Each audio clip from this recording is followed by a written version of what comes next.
Eu vou pedir ao Dierle, então, que faça uma primeira pergunta. Se a gente tiver tempo, a gente avança na segunda, tá? O Dierle, ele é professor da...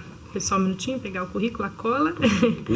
Ele é doutor em Direito Processual pela PUC de Minas Gerais, tem uma complementação na universidade, né? O doutorado na Universidade do Estúdio de Roma, La Sapienza, é mestre em Direito Processual pela PUC de Minas, professor do programa de pós-graduação Stricto Sensu em Direito da PUC e é um querido colega advogado. Dierle, a primeira, então, pergunta que eu gostaria de encaminhar é como que as Online Dispute Resolutions se articulam dentro do nosso modelo multiportas. Tem a palavra. Boa tarde para todas, boa tarde para todos. Primeiramente, queria falar da minha alegria de estar aqui num evento presencial com todas e todos. A gente fica saudoso de poder encontrar com as pessoas e hoje eu pude abraçar uma série de amigos e amigas e eu fico, digamos assim, até emocionado por estar aqui vivenciando esse momento com vocês. E queria começar a discutir essas questões atinentes à questão e o debate em torno desse emprego da tecnologia nos designs de dimensionamento de conflitos, partindo dessa pergunta que a Carol me fez, em torno de como que as ODRs vão se articular com esse modelo multiportas. Todos vocês conhecem, com bastante proficiência, que esse debate do Multi-Door System, do modelo multiportas, ele é inaugurado a partir de uma palestra do Frank Sander, em 1976, na Pound Conference, e que começou a colocar em pauta a necessidade de que nós pensássemos um modelo plurimultidimensionamento de conflitos. Só que, a partir disso, houve, em grande medida no campo do direito processual, uma limitação do debate dessas portas para alguns modelos mais ou menos recorrentes. Discussão sobre arbitragem, conciliação, mediação e o próprio modelo adjudicatório jurisdicional.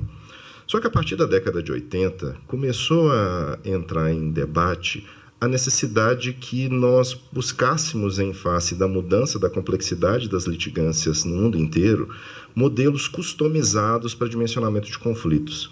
Isso começou inauguralmente dentro das instituições, no sentido dessas instituições privadas começarem a vislumbrar quais eram os conflitos inerentes dentro das estruturas e começar a desenhar soluções customizadas para que eles conseguissem dimensionar aqueles conflitos e eles não saíssem para fora da própria institucionalidade, que é o discurso em torno do chamado DSD, ou Dispute System Design, que é a tendência de um estudo do conflito bem mais sofisticada, porque eu não estudo a estrutura processual só sob a ótica técnica. Eu começo a analisar os gatilhos da litigância, eu estabeleço uma etiologia acerca dos conflitos e, a partir de uma análise inaugural de onde surgem os conflitos e do perfil dos conflitos que surgem, eu começo a desenhar, juntamente com todos os participantes, com todos os stakeholders, uma forma de dimensionar esse conflito da melhor forma possível. Porque se percebeu que a construção de modelos procedimentais para a resolução de conflitos vistos como um terceiro, numa análise como se fosse alguém com conhecimento privilegiado, como nós processualistas por vezes fazemos, tentando modelar soluções para os conflitos, isso não funcionava na medida em que a ausência de participação dos stakeholders acabava gerando uma baixa eficiência e baixos resultados no dimensionamento desses conflitos.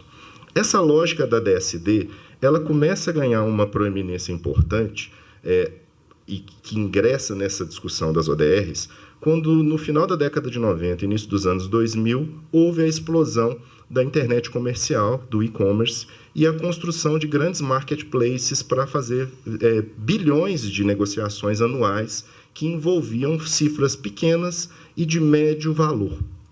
Isso acabou gerando uma situação, qual? eu precisava criar formas de dimensionar os conflitos inerentes àquelas relações digitais, porque a internet ela acabou gerando novos tipos de conflitos, novos litígios, e a estrutura tradicional de dimensionamento de conflitos dentro do modelo multiportas tradicional, ele não dava conta, porque os valores que eram necessários, por exemplo, para eu criar uma mediação, para eu criar uma conciliação, uma arbitragem, mesmo que online, envolveria um grupo de profissionais grande e que num país como, por exemplo, nos Estados Unidos, envolveria cifras bem consistentes e talvez até inviabilizasse o próprio funcionamento do marketplace. E é daí que começa a ganhar força a necessidade de que, a partir da lógica do DSD, ou seja, de que eu começo a tentar analisar a etiologia desses conflitos. Então, vamos pegar o exemplo magno desse debate, que foi o caso do eBay nos Estados Unidos. Eles fazem mais ou menos o que o Mercado Livre faz para nós aqui. Então, eles fazem intermediações, fazem bilhões de negociações por ano, em valor aproximado de 5 a 10 dólares em média, e para resolver e criar um modelo, um procedimento, um design de solução de conflitos hábil a resolver isso, se eles tivessem que contratar um mediador para cada uma dessas situações, isso envolveria um custo muito alargado e inviabilizaria o próprio negócio. Então, no final da década de 90, eles começaram a modelar soluções e estruturas procedimentais com emprego de tecnologia para tentar baratear isso, mas, ao mesmo tempo, oferecer uma resposta adequada. Eles criam um primeiro modelo que dá algum resultado, mas quando chega em 2003, ou 2001, eles contratam uma pessoa que, a partir da lógica do DSD, ele estrutura um modelo de resolução online de conflitos estabelecido em módulos, cada um com uma função. Na verdade, são 4 módulos, dos quais os primeiros 2 módulos são módulos nos quais eu coloco tecnologia, não tem qualquer ingerência humana, e com isso eu conseguiria reduzir o número e dimensionar aqueles conflitos consumeristas específicos. O resultado desse modelo de ODR, no primeiro ano, 2003, de seu funcionamento, eles conseguiram resolver 60 milhões de conflitos dentro da plataforma. É esse o número, sem qualquer aumento. Eles resolveram 60 milhões de problemas de consumo, numa média que a resolução do conflito, para que eu passasse nas 4 etapas, não gastava 15 dias. Por quê? Porque a primeira etapa era uma etapa de diagnose, na qual eles ofereciam para os consumidores e para os fornecedores informações, que, por vezes, o gatilho do conflito é o baixo conhecimento dos dilemas envolvendo eles, e acabava resolvendo a questão. O segundo é um modelo no qual eu coloco uma estrutura algorítmica, um modelo de inteligência artificial treinado para fazer negociação direta, a partir do tratamento dos dados, e talvez aí esteja o primeiro aspecto mais relevante da ODR, em contraponto com a ADR, que a gente está acostumado, porque a ODR, a base dela, do funcionamento das mais sofisticadas, é ela trabalhar com tratamento dos dados digitalizados e transformação desses dados digitalizados em conhecimento hábil a melhorar a performance de negociação. Então, basicamente, é um robô negociando com fornecedores e consumidores, que é treinado a partir de bilhões de dados de negociações anteriores, que ele torna as propostas apresentadas mais eficientes. E quando ele faz isso, ele conseguiu dimensionar, nas primeiras 2 etapas, mais de 90% desses conflitos. De modo que os conflitos que passavam para a terceira etapa, que era de uma mediação online com intervenção humana, e para a 4ª etapa, de uma decisão efetivamente levada a cabo por um árbitro ou por um grupo de árbitros, era diminuta e fazia com que a plataforma fosse altamente proficiente nos resultados e que, inclusive, segundo um relatório de 2011, que foi levado a cabo, o nível de satisfação era enorme daqueles consumidores. E isso foi medido, inclusive, no caso do eBay e do PayPal, a partir de uma pesquisa empírica na qual eles mediam o grau de satisfação das pessoas pelo nível de engajamento posterior à submissão à ODR. Ou seja, se media se depois que ela passava pela ODR, ela continuava negociando na plataforma do eBay ou se reduzia. E o fiel da balança era o tempo que a ODR gastava para chegar a uma resolução. De modo que, quanto mais rápido, aumentava o engajamento, mesmo para aqueles que perdiam, no final das contas, dentro da estrutura procedimental. Isso gerou um boom na discussão em torno de ODR e começou a colocar para nós, no campo do processo, novos dilemas para nós pensarmos no delineamento de novos modos de dimensionamento de conflitos. E esse movimento acaba dando aso para um movimento que, particularmente, eu enxergo como uma verdadeira virada tecnológica no campo do direito processual. E o que chamo de virada tecnológica é a própria percepção de que o emprego de tecnologia ele vai promovendo uma mudança paulatina da própria leitura dos institutos processuais e da própria possibilidade de criação de novos designs, de novos procedimentos hábeis a resolver os conflitos com um nível de customização brutal que pode, inclusive, perceber as vicissitudes de cada um dos conflitos e ser treinado para resolver esses conflitos com maior grau de eficiência.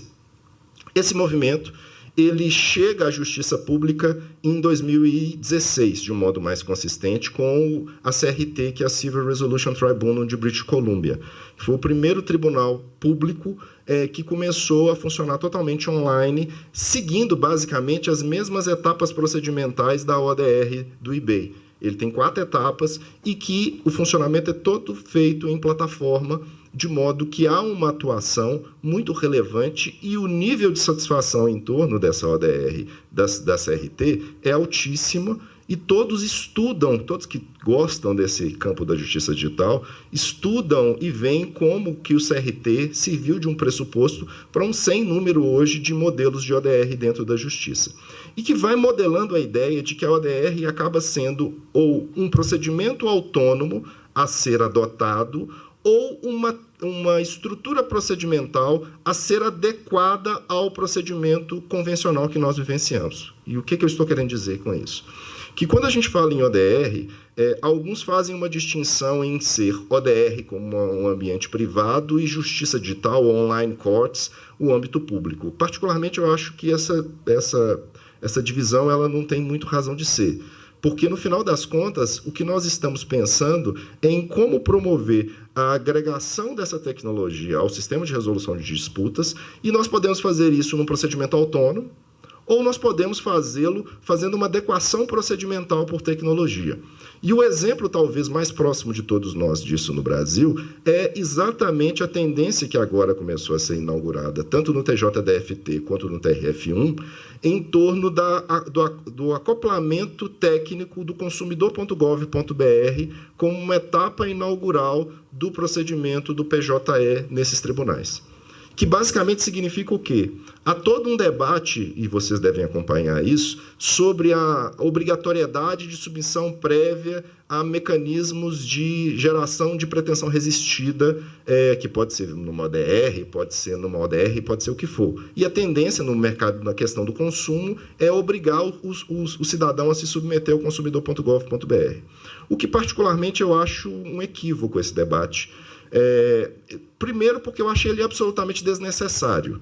Porque a ideia disso ser falta ou não ter interesse de agir, ela perde por completo a sua importância na medida em que você acoplar o consumidor.gov ao PJE, ou seja, a pessoa, o advogado vai lá propor algo no PJE, automaticamente ele já cai no consumidor.gov, se ele não resolve aquilo no lapso temporal do consumidor.gov, ele volta para o procedimento. Não precisa criar essa ginástica que a doutrina processual vem fazendo para ficar criando teses em torno disso, porque isso, para mim, não é funcional e cria um problema muito sério para as pessoas que não têm cidadania digital. Ou seja, para aquelas pessoas que não estão afeiçoadas, nem não têm equipamento e conexão adequada, e a gente não pode deixar de perceber que nós vivenciamos um país com uma desigualdade muito brutal, e tem pessoas que, mesmo tendo conexão e equipamento, não sabem mexer com a tecnologia. Todos vocês devem ter alguém na família que tem até uma página na rede social, mas ele não sabe passar um e-mail.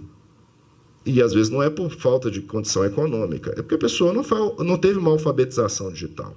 Só que esse capítulo da ODR, então, ele se acopla no modelo multiportas, permitindo, então, a criação de estruturas procedimentais até no âmbito privado, para dimensionar conflitos de modo customizado, e pontue-se. Isso começou para litígios de baixa complexidade. Mas hoje é perfeitamente possível você customizar com tecnologia em conflitos de altíssima complexidade. E a gente tem um exemplo emblemático aqui no Brasil, que é o caso da recuperação judicial da Oi. Eles criaram uma entidade de infraestrutura vinculada a uma ODR, no qual eles conseguiram fazer 60 mil acordos usando uma plataforma eletrônica. E conseguiram dimensionar um problema que teria levado à bancarrota o Tribunal de Justiça do Rio de Janeiro. Então, a ODR, então, ela se torna um capítulo que você pode, como já dito, você tratá-lo a latere do sistema de justiça, ou você pode acoplá-lo. E a tendência do judiciário brasileiro, através, inclusive, de uma tendência que precisa ser devidamente estudada, o Fred, inclusive, lançou um livro agora sobre isso, que é o papel da infranormatividade no Brasil. É o papel, por exemplo, das resoluções do CNJ e de todo esse capítulo, e dentro dessas resoluções do CNJ tem a resolução 358, que trata das CIRECs, que são as ODRs acopladas ao Poder Judiciário. Então, a gente caminha a isso. Só que temos um problema. Qual? Para terminar. Discutir DSD usando tecnologia não é só usar tecnologia. As pessoas no Brasil... E esse é um erro que aconteceu com todas as plataformas de processo em autos eletrônicos, acham que é só digitalizar os atos processuais e os reestruturar. Não é isso. Para que uma plataforma de processos em autos eletrônicos, para que uma justiça digital funcione, ela precisa acoplar, obviamente, o direito, a tecnologia, que pode ser até com modelos de IA ou sem modelos de IA, mas ela tem que levar a sério o design, e tem que levar a sério a psicologia comportamental no que diz respeito à arquitetura de escolha da plataforma. As nossas plataformas de processo em autos eletrônicos não são usáveis. Elas não são construídas pensando no advogado, no juiz e no usuário final. É difícil pra caramba, não é intuitivo. Se você entra numa plataforma de rede social, qualquer pessoa consegue mexer naquilo porque ela é usável, ela é construída a partir da experiência do usuário e a interface do usuário é super fácil de ser utilizada. E nós ainda no Brasil, no campo do direito, nós ainda não acordamos para a necessidade de estudar design comportamental, estudar psicologia comportamental, nudge, incentivos, porque a arquitetura de escolha da plataforma, tal qual quando a gente entra no Zoom, tem um botãozinho vermelho para qualquer momento você fugir dele, e que, inclusive, não sei se você sabe, mas o Zoom, durante algum tempo, ele não pegou porque ele tinha um botãozinho de saída que ninguém enxergava. Então, a pessoa dava uma sensação de claustrofobia na reunião eletrônica. Quando eles colocaram um botãozinho vermelho lá, o Zoom bombou. Porque a estrutura digital ela tem uma razão de ser. E o design está na infraestrutura. O nosso PJE não percebe isso. As nossas plataformas elas não têm teste de usabilidade. Qualquer pessoa que estuda justiça digital fica vendo os testes de usabilidade, ou seja, você tem que colocar as pessoas para lidar com aquilo ali. Se para que nós consigamos extrair da ODR e da própria justiça digital todas as potencialidades, a gente precisa acordar para esses novos conhecimentos e promover uma abordagem multidisciplinar para criar designs aptos, customizados, até para resolver problemas, às vezes até envolvendo medidas estruturantes, questões de litigância de interesse público, questões de recuperação judicial, ou seja, o céu é o limite e a gente tem conhecimento e tem possibilidade de fazer isso, basta fazê-lo levando a sério. Muito obrigado.